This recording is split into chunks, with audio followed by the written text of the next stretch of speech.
Welcome along to an off-script special here on Dubai 103.8. Myself, Robbie Greenfield, Sonal Rapani, delighted to be joined by none other than One Republic. None other. Hi. How's it going, guys? You're back in Dubai. Not your first time, but are you a fan of the place? Weather not quite as advertised this time around. Yes, I don't mind the weather this time around because it's the last two times we were here, it was like stifling hot and humid. So I opened up my hotel door, the balcony door today, and walked outside, and I was like, oh, this is going to be great. So, you know what I mean? We have plenty of sunny days back home, so this is actually a nice change. But yeah, we like Dubai. It's we've been coming here for years, and there's no place like it in the world. I mean, it's such a bizarre contrast of cultures and architecture and food and music. It's like, it definitely feels like you know how London feels like the capital of Europe? Yeah. Dubai feels like, for sure, it feels like the capital of the Middle East, but also kind of global culture capital. It's a really interesting combination of everything. I guess because it's the bridging point between Europe and Asia. It is. It's the bridging point between Europe and Asia. You guys beat. I mean, Istanbul was sitting right there the whole time. They could have done it, and you just went, nope, we'll take that. We're going to open up the biggest airport and have bigger planes than you, and we're going to take that mantle, that title. So yeah, you guys are like halfway. You are the guy. And South Africa. It's like, you want to go to South Africa, boom. I remember the last time, one time I had to get from New Zealand or Australia to Sweden, and of course my connecting flight was through Dubai. It's like, guys are just geographically right in the middle. Yeah, Emirates has got it sorted out. But you said you've been here a couple times before, so what are your top things you've done so far? What are you looking forward to doing this trip? We have limited time this trip, but already done with the band was the go-karting, the high-speed go-karting. And I think some of our crew did dune buggies out in the desert.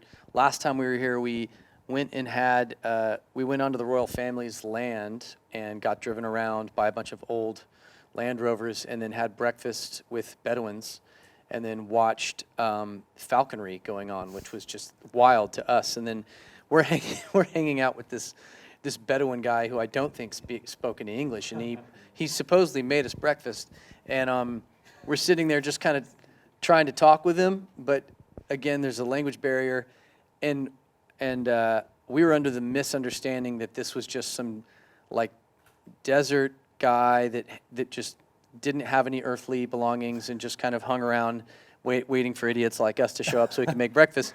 And then at the end of the breakfast, one of our guys was like, that man owns a camel worth $12 million. He's a racing camel. He has 5 of them. And we were just like, oh my God. It's insane. Downtime. I was like, only in Dubai would that Only in Dubai would that ever happen. Yeah, you know, we're thinking about going skiing, obviously, because why, you know, if you're in Dubai, of course, you go skiing.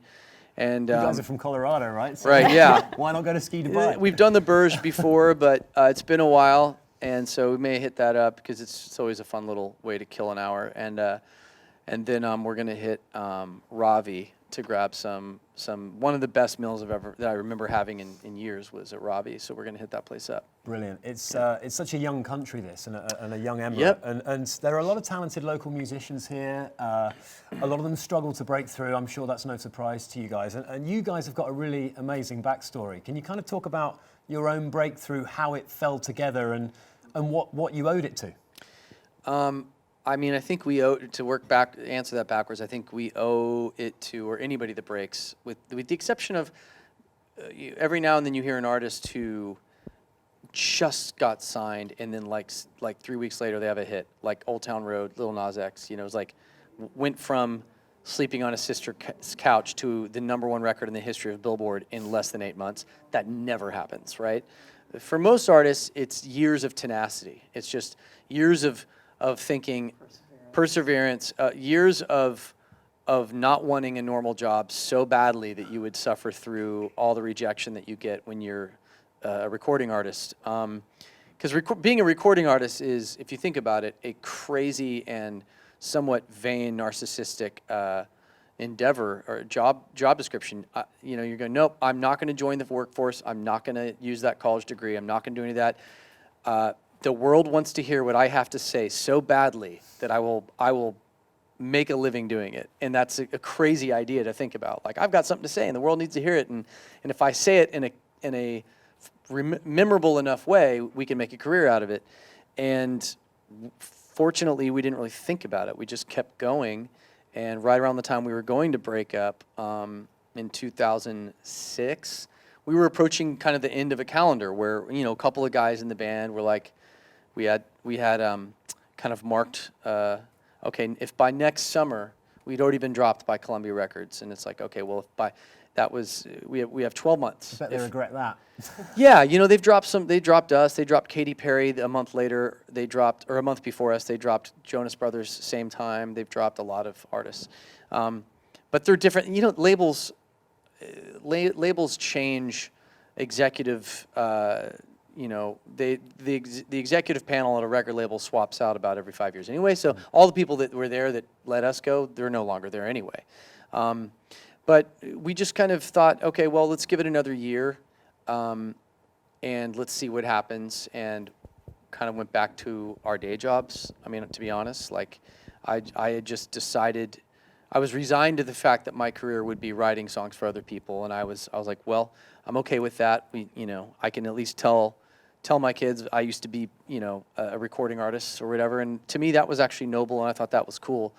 And then the MySpace thing kicked in, man. It was all honest to God social media. I mean, you have a lot of artists now breaking off Instagram, TikTok, and when I tell people, younger artists, I'm like, yeah, we broke off. Like, I told Lil Nas X, actually, I worked with him on his EP, and he's like, how'd y'all break? And I was like, social media. He's like, what? You guys have been around since too long. Like, that's not possible. Did he know what MySpace was? He did know what it is. Oh yeah, he's savvy. He knows the history of social media. So Yeah. I was like, we broke when MySpace had like a 250 million followers, users. That's how we broke. Well, take us back to those days, because what was it like when you first met? You know, you toiled away for a couple years, putting your stuff out on MySpace. What were those days like? Paint a little bit of a picture for us. How are you making your music? Well, we had one car. Yeah, we did. We had one car between us. We had made an album with a producer named Greg Wells. We had already completed it. It was done, mixed, and mastered, and then we got dropped. So we had the advantage, and before that we had like CDs, and we were on MySpace, like demos and stuff, and Pure Volume, and we had a CD. Once we got dropped, I uploaded like that night Apologize and Stop and Stare. Those two songs I put up on MySpace, which technically we weren't supposed to do because they were property of Columbia Records, but they didn't really care. And I changed if you remember MySpace, there was 3 categories you could be in it. MySpace turned from a normal social media, an extension of Facebook basically, into more of a music thing pretty quickly. Because that homepage, you could pick a song, and if you remember on MySpace, everybody's homepage had their song. One song that was the background music to your homepage. And we switched our category from signed to unsigned. There were 3 categories: unsigned, independent, and signed. And if you were an unsigned artist, you were on a chart. So out of 250 million people in the world that were on MySpace, and all the however many millions of artists, this chart was based on just like a Billboard chart is today or something. It was based on plays. So whoever's song was on the most people's homepage, you would move up the chart until you hit number 1. And within about maybe 3 or 4 months, we went from like 60 to like, or in the hundreds, to like 60s, 20, 10, 5, 4, 3, 2, 1. And then we were the number 1 unsigned artist in the world 6 months after being dropped by Columbia. So then everybody called us, every label came after us because of that, including the label that dropped us. And that's how that's how we ended up on Interscope. We were playing shows in LA. I think we had, as I recall, we started selling out shows based purely off MySpace. You know, hearing you tell that story, it seems like it was just such a different time and place. And, Yeah. you know, we were talking about this earlier. For artists that are trying to break out now, there is social media available, but it seems almost like there's so much competition. So much. What would you say to people that are trying to break out now? I mean, look, there's, by last week's count, 42,000 songs a day are uploaded to DSPs. It's too much. It's too much music. It's created this, this kind of oligarchy where a handful of artists gobble up the majority of everybody's attention, and then everybody else is kind of is just like tossed to the wind. It is a lot harder. The stakes, everything's changed now. Never before could a artist from nowhere without a record deal, if you write a good enough song and it's unique enough, and you put it out there, cream rises to the top. You have the ability to break without any type of record deal, right? You couldn't do that in 2007 when we put out Apologize. You couldn't do that. You needed to get in that record label to have that deal to make that happen. So that's the one upside to right now, is that anybody can kind of do it. The downside is that anybody can do it. So you now are competing with the world. Record labels used to function as a necessary, I would say, I don't want to say segregator, but kind of. It was like you're in the big leagues now, right? You couldn't step field onto Major League Baseball in a stadium unless you are in the big leagues. And that doesn't mean anything now. Like, there is no real gatekeeper. And so I think to get, how you would break now, if we had just started as a band, the irony is that it is different than 2006, but my approach would be no different. I would focus on like a grassroots type of thing. Like, that's the way that everything's changed. Like, that's kind of like, you sustain a career by creating a fan base, and you can do that in an authentic way, believe it or not, in 2020, and that is going to actually last longer than some splash that you try to make putting a song up on social media. Like, Billie Eilish and her brother, nobody other than people like us or me know what label she's on or care, right? She's on the same label as us. That was going to happen regardless. They were going to make it happen. They were going to make it happen. She has the look, she's got the tenacity, the personality, and between him and her, they have the songwriting ability and production to put out the type of music that attracts people. It's law of attraction. It's just really unique, interesting stuff. Not everybody can be her, though. She's also,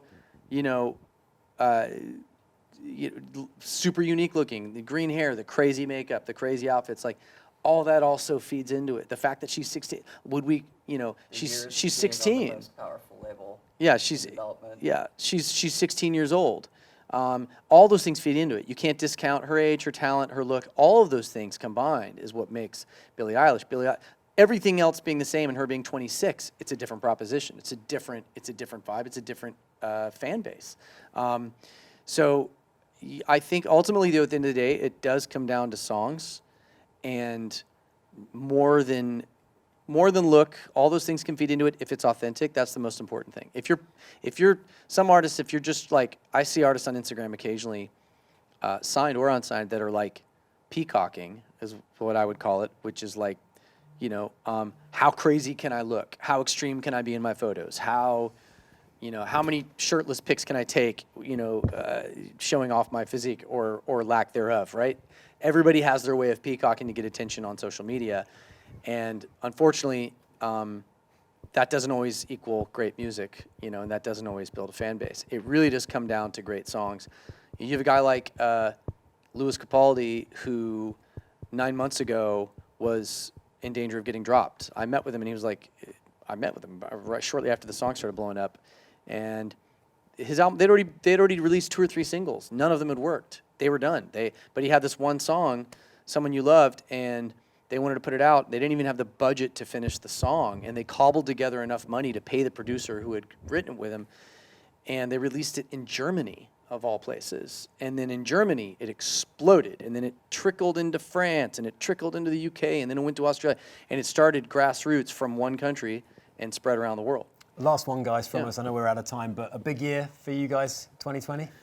It will be a big year. Yeah, it will be a big year. We have a European, short little underplay tour that's sold out. That's coming up in March.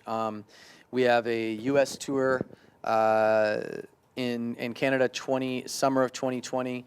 We're hoping to follow that with Europe and the Middle East and Australia in the latter half of 2020. And then we have an album in the spring. which is crazy. And then I have a new season of Songland, which, believe it or not, airs here. So it's gonna be a fun year. It's gonna be 10 times busier than the last 3 years that we've had. Fantastic. Well, listen, guys, thanks so much for the time today. We Thank really you. appreciate it, and good luck for the rest of your time here in Dubai. Thank you.